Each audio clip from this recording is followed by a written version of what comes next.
Hello there, bookworms. Welcome back to my channel, or welcome if this is your first time here. I'm so glad you found me. My name's Ange. I'm your very casual librarian. I'm also a mum of two. I work part-time in the public library system here in Melbourne in Australia, and I'm also a part-time student working towards my master's and a librarian in training. And amazingly, in amongst all that, I managed to read 7 books in the month of May. So make yourself comfortable, get yourself something nice and warm to drink, and let's talk books.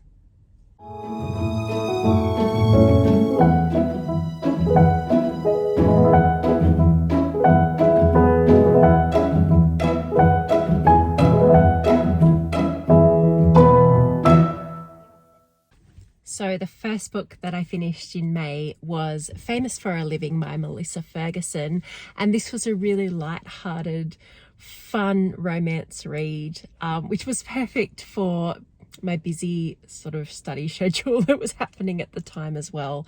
So Kat Cranwell, she's our main character, and she's a social media influencer, but she's become embroiled in some sort of scandal. So she's trying to escape the social media crowd, and as a result she goes to live and work with her uncle, who works in a national park. Basically she just becomes involved in the community, so she's completely removed from anything commercial, from the perils of social media and being an it girl, and she becomes really involved in the lives of the park rangers that work in the national park in Montana where she's living, especially, and I told you this was a romance, especially with Zaya, who's one of the, I think it's either Zaya or Zaya, I'm not sure, it doesn't really tell you how to pronounce it, but he's a park ranger and he's very anti social media.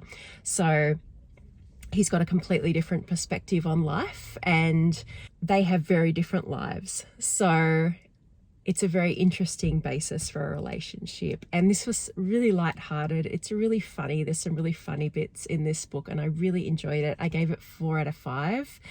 So I'm not usually a big romance reader, but I really enjoyed this one. So the second book that I read in May was Abroad in Japan, 10 Years in the Land of the Rising Sun by Chris Broad. And Chris is a YouTuber. He has a YouTube channel called Abroad in Japan, which I had actually watched before, but I wasn't subscribed to, and I'll explain in a minute why. So he's been in Japan now for over 10 years, and this is a biographical retake of how he ended up in Japan and basically why he never left. So I actually didn't really like him. That's a funny thing to say, but I didn't really like his style of YouTubing, and I didn't find him very funny, and I found him a bit acerbic, if maybe that's the right word. But after reading this book, I appreciate his humour so much more, and I have since resubscribed to his channel, which is really interesting. So I found this book really funny. I gave it 5 out of 5. So it's a real fish out of water story of his experience of being a foreigner in Japan, and I think he describes it with humour and humility, and he has a real self-deprecating way of telling his story, and I loved it. I really loved this book. So yeah, it's kind of changed my view on Chris Broad and his channel. So yeah, that was Abroad in Japan. So the third book that I finished in May was The Kamogawa Food Detectives by Hisashi Kashiwai, and translated by Jessie Kirkwood into English. And this book is it's just a beautiful story. It's about Koishi and her father Nagare, and they live in Kyoto, and they run a really boutique restaurant and service where they recreate people's treasured memory dishes. So if they've got a dish that they have treasured memories of from their childhood and they want to eat it exactly as it was, Koishi and her father Nagare will research it and recreate that experience for the person. And this book will make you hungry. This book 100% made me hungry, especially if you like Japanese food. It's a beautiful story. It's like set up in each person's story is a chapter. And I just loved the relationship between Koishi and her father. It's like got this beautiful kind of nostalgic whimsicality to the way it's told. And there's a cat that appears all the way through, and it's just a beautiful book. And like I said, it'll make you hungry. It's food fiction at its very best. So if you enjoy that kind of thing as well, you'll love this book. I gave this a 4 out of 5. The fourth book that I read in May was The Four by Ellie Keel, and I'd actually been recommended this by people who had said it was a bit like Donna Tartt's books, like it was dark academia. And it's a thriller about 4 scholarship pupils who attend a really powerful and prestigious private school called High Realms. And within this school, there's a real toxic culture of hierarchy and entitlement. So it actually results in the school in this culture of rampant bullying and violence and abuses of power. But the school is, as I said, very prestigious and gets amazing results and launches the students into really sought after careers. So one of the students is accused of pushing one of the prefects down the stairs and almost killing her. And while I enjoyed it, I feel like this book just kind of tipped over the edge into the unbelievable. So it's thriller fiction, but I only gave it 3 out of 5 stars because while I enjoyed that dark academic setting, it just seemed far-fetched, and I didn't believe the characters' motivations. It was just too far-fetched. I didn't believe their motivations, and I didn't believe the decisions that they made. I don't think it wasn't realistic or relatable, the decisions they made, because I was sitting there going, why would you do that? Why? Like, there is no reason for this character to behave that way or to choose to that decision. So for a dark academic thriller, it was good, but yeah, like only 3 out of 5 stars. I thought the characters kind of let it down. So the 5th book that I finished in May was Ultra Processed People, The Science Behind Food That Isn't Food by Chris Van Tulleken. And if you don't know who Chris Van Tulleken is, he and his brother Zand are the twin doctors that write the children's program Operation Ouch, which is like a health and medical program that's like made for children about hospitals and the medical industry and what happens in your body and the science behind that, and it's made for kids. So I knew this book being written by them, I was pretty sure that this book would be told in a way that was really relatable and understandable and entertaining because of who these men are. And my kids loved Operation Ouch when they were little kids. I even took my oldest daughter to go see Chris and Zand, Dr. Chris and Dr. Zand live, and they were fantastic. So I kind of knew that the information presented in this book would be really, entertaining and palatable, and it totally was. I was bang on. So this is a book about the science behind food processing and the way that the food industry has made processing more normalized and the potential health impacts of that on people. And it really got me thinking about our food supply and what actually happens and why it happens to our food. And I thought that was really fascinating. I gave this a 4 out of 5, and it was a really entertaining read, and really the information was really easy to understand. So I loved that too. The 6th book that I read in May was A Very Special Year by Thomas Montasser, and it's translated from German, but I couldn't find the name of the translator. So I apologize. I would put put their name here if I knew what it was, but I don't know what that name, what the name of the translator was. This is a short novella about Valerie, who takes over her aunt's bookstore and her aunt mysteriously disappears.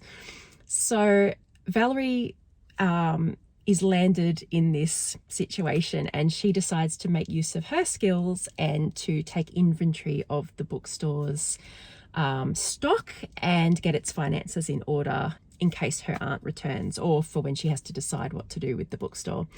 So she soon discovers, though, when she starts to delve into records of the bookstore, that this bookstore is about more than just being a bookshop.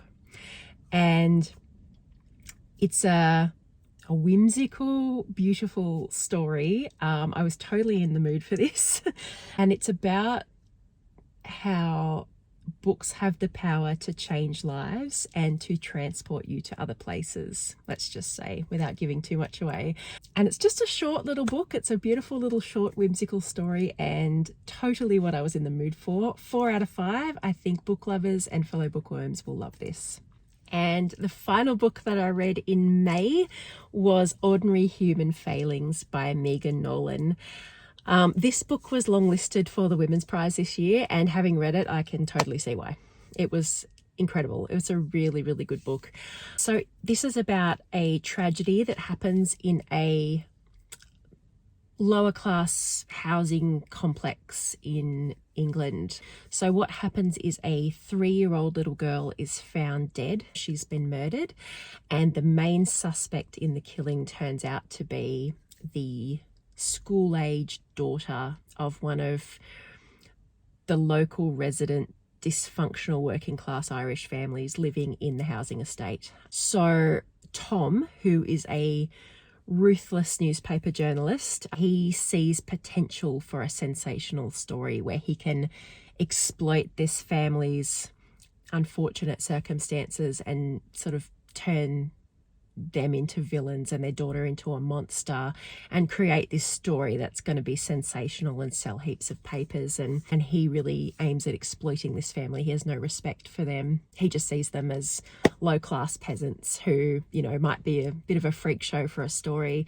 This was really beautifully told and very respectfully told, because we find out there's more to these people than just their circumstances, and each person in the family has their own struggles and their own story that has culminated in this event. I think there's beauty in that, and there's beauty in the way that it's told, and the dignity that this family ends up having is just really touching at the end. I thought it's Megan Nolan does a great job of telling this story, and I gave this a 4 out of 5, and I can see why it was longlisted for that Women's Prize for sure. So those were my 7 books that I read in May, and I was actually really impressed with myself that I read that many books, because I don't know if you saw in my last vlogs, I was quite busy with assignments at this time of year, so I didn't really have a lot of time to dedicate to reading, but I still managed to finish somehow 7 books and enjoyed them. Enjoyed all of them. There was none that I DNF'd or didn't enjoy. Comment down below what you've been reading recently or what you finished in May. I'm now on my mid-year uni break for a few weeks before semester 2 starts up, and I've got some really exciting plans for semester 2, which I can share with you a bit later, I think. But yeah, I've got some good vlogs planned and some really interesting study plans for semester 2, so stay tuned for that. Don't forget to like and subscribe to my channel, and let all your bookworm friends know that we're hanging out over here and talking about books. We've got a beautiful book community that's forming here, and I love jumping on after I've posted a video and reading everybody's comments and what everybody's reading. Also, if you're so inclined, head over to Buy Me a Coffee, and you can further support me there and tip your creator by buying me a coffee or becoming a member. I have 2 tiers of membership over there where I post extra content, things that I find, things that happen at the library, cute books that I find, extra bits and pieces, and sometimes I give the memberships early access to these videos too when I have my act together and I can get them edited early enough. The address for that is in the QR code here, and it's also at buymeacoffee.com/very.casual.librarian. Right, I have to go and clock back into mum life now and go and get some grocery shopping done before the kids finish school. It never ends. But hopefully this afternoon while my daughter's dancing, I can read a little bit and have a coffee in the car and chill and decide what to start in June. So many books, so little time. Thanks so much for being here today, bookworms, and I will catch you in the next vlog. Mwah!